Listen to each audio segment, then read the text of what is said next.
আমরা যারা দারাজ থেকে নিয়মিত শপিং করি তারা প্রায় সবাই দারাজ মিষ্টির বক্সের সাথে পরিচিত।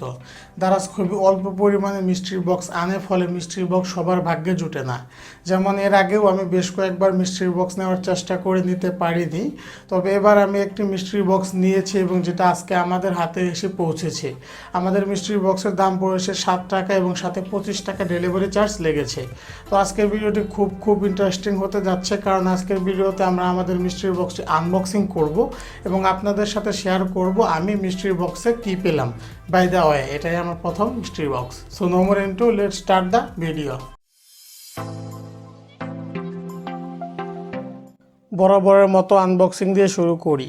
তবে বক্সের অবস্থা খুব খারাপ, একেবারে দুমড়ে মুচড়ে গিয়েছে। ভিতরে আমাদের পণ্যটি ভালো আছে নাকি ভেঙে গেছে তা নিয়ে ভয় হচ্ছে। চলুন দেখা যাক।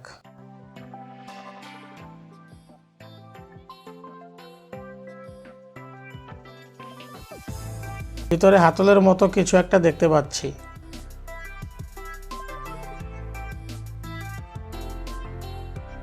কি বলবো ভিউয়ার্স, মিস্ট্রি বক্সে এরকম কিছু পাবো তা আমি ভাবতেই পারিনি।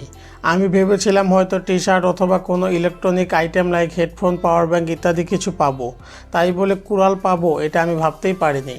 এটা সম্ভবত চাইনিজ কুড়াল। চলুন খুলে দেখি এটা আসল কিনা।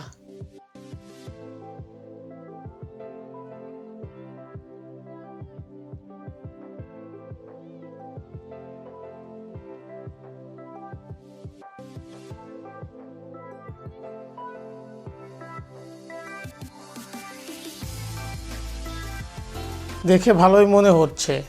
কুড়ালটি কোন ব্র্যান্ডের তা আপনারা দেখতে পাচ্ছেন। হাতলের অংশে সফট প্লাস্টিক ব্যবহার করা হয়েছে, ফলে হাতে ভালো গ্রিপ পাওয়া যায়। ব্লুয়ের সাথে ইয়েলো কালার কম্বিনেশন বেশ ভালো লাগে দেখতে। জয়েন্ট খুব শক্ত করে দেওয়া হয়েছে। কুড়ালের মুখের অংশে একটি সেফটি ক্যাপ দেওয়া হয়েছে যাতে ধারালো প্রান্ত কারো ক্ষতি না করে। তবে কুড়ালটি খুব একটা ধারালো না, সম্ভবত ধার করে নিতে হবে।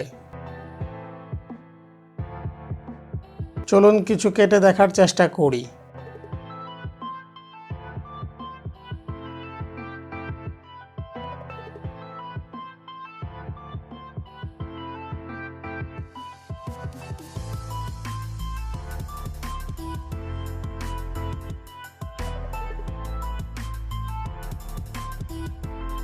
দেখতে পাচ্ছি বেশ মোটা এই কাঠের টুকরোটি কুড়ালটি বেশ সহজেই কাটতে পেরেছে।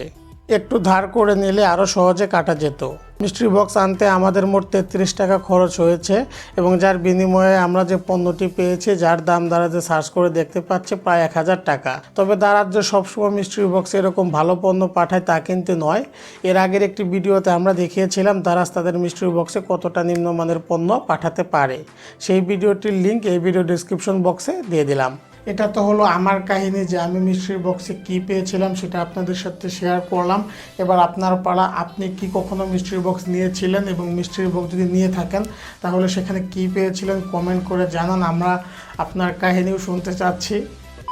ভিডিওর শেষ ভাগে দারাজকে অসংখ্য ধন্যবাদ মিষ্টির বক্সে এরকম একটি পণ্য পাঠানোর জন্য, এবং আপনার সাথে দেখা হচ্ছে পরবর্তী ভিডিওতে। ধন্যবাদ।